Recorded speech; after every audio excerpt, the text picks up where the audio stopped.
தேவனுடைய நீதி தாமதிக்கலாம், ஆனால் தவறாது. எல்லோருடைய மனதிலும் ஒரு கேள்வி எழும்.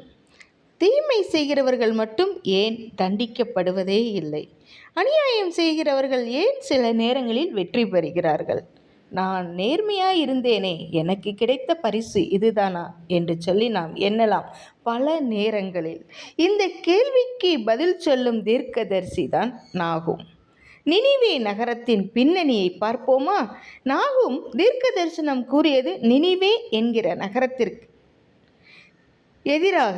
இந்த நகரம் மிகவும் சக்தி வாய்ந்த அசீரிய பேரரசின் தலைநகரம் என்று சொல்லப்படுகிறது. ஒரு காலத்தில் யோனா போய் அறிவித்த போது அவர்கள் எல்லோரும் மனம் திரும்பினார்கள். ஆனால் காலம் சென்ற பின் அவர்கள் மீண்டும் கொடுமை, அநியாயம், வன்முறை இவற்றில் விழுந்தார்கள் என்று சொல்லி பார்க்கிறோம். தேவனுடைய நீதி. நாகும் புத்தகத்தின் முக்கிய செய்தி என்னவென்றால், தேவன் பொறுமையானவர், ஆனால் அவர் நீதி உள்ளவரும் கூட. அவர் தீமையை என்றென்றைக்கும் அனுமதிப்பதே இல்லை. நாகும் 1:3 சொல்லப்படுகிறது, கர்த்தர் கோபத்திற்கு மெதுவானவர், ஆனால் குற்றவாளியை தண்டிக்காமல் விடமாட்டார். இறுதி தீர்ப்பை நாம் பார்ப்போமா? நாகும் அறிவித்தபடி ஒரு நாள் நினிவே நகரம் முழுமையாக வீழ்ந்தது. ஒரு காலத்தில் உலகத்தை பயமுறுத்திய நகரம் வரலாற்றிலிருந்து ஆல்மோஸ்ட் மறைந்து போனது. இது ஒரு பெரிய உண்மை. அகந்தையோடு நிற்கும் சக்தி ஒரு நாள் வீழ்ந்தே தீரும்.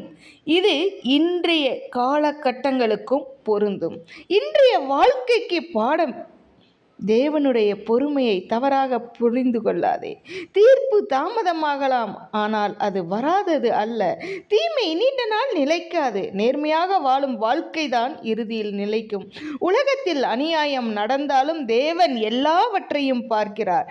தேவன் பொறுமையுள்ளவர், ஆனால் நீதியுள்ளவர். கர்த்தாவே, உம் நீதியை நினைத்து நேர்மையாய் வாழும் கிருபை தாரும் என்று சொல்லி நாம் தேவனிடத்தில் வேண்டுவோமா? கர்த்தர் தாமே எங்களை ஆசீர்வதிப்பாராக. ஆமென்.